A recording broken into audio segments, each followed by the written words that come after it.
Alright, starting off first here with the 1998 Lincoln Cent. This penny here has been broad struck, so we'll see that there around the rim of the coin. Pretty noticeable type of mint error. This coin is graded by NGC at a mint state 66 red, and the penny ended up selling for $84 at auction. Now here's another broad strike, but this is actually taking place on the 1998 Washington quarter.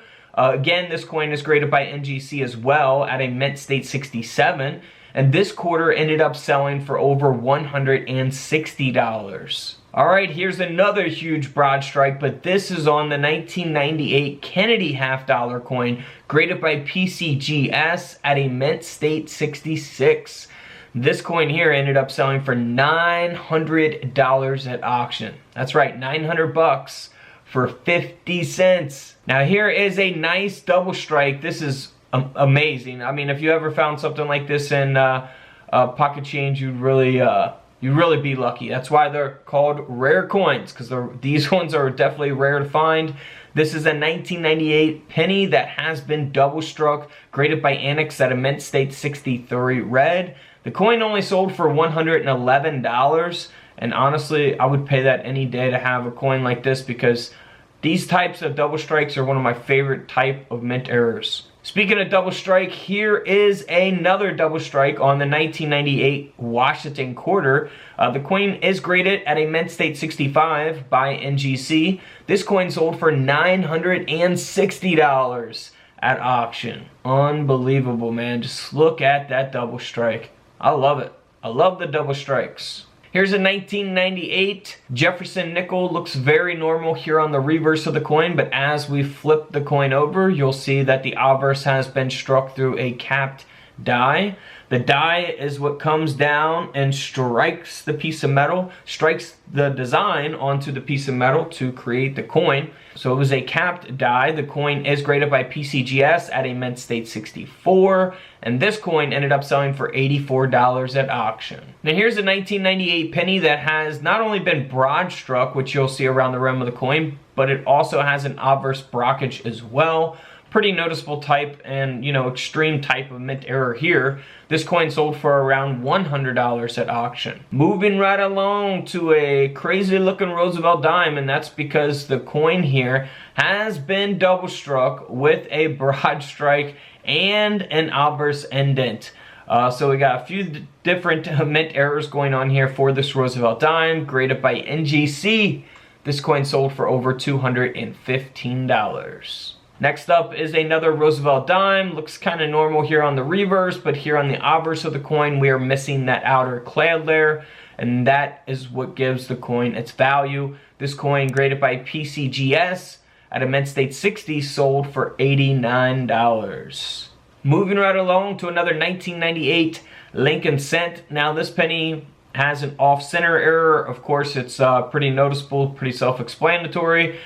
This coin ended up selling for $31 at auction, so not super rare. It's graded at a mint state 63, red-brown by Annex. Moving right along to a 1998 Jefferson nickel. This coin graded by PCGS as well at a mint state 65 this time. And you'll see that the whole design of the Jefferson nickel is being cut off. And that's because we have a Jefferson nickel design that was struck onto a Roosevelt dime planchet, a 10-cent planchet.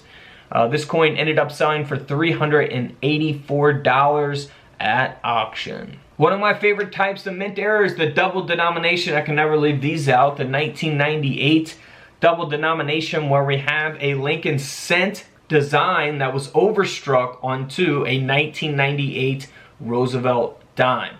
Now this coin here ended up selling for $870 at auction because of that mint error. Super rare mint error, but I have seen a lot of these sell at auction, and they always sell for good money. Now here is a 1998 Jefferson nickel design that was actually struck onto a Lincoln Cent planchet, a 1-cent planchet. So it is graded and authenticated by PCGS. This mint error coin ended up selling for over $370. Now we looked at some double strikes. This is actually a quadruple strike, as it was struck 4 different times.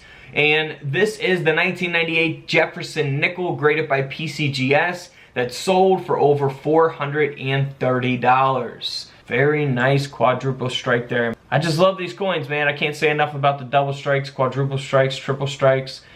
So let's move on here to this Roosevelt dime.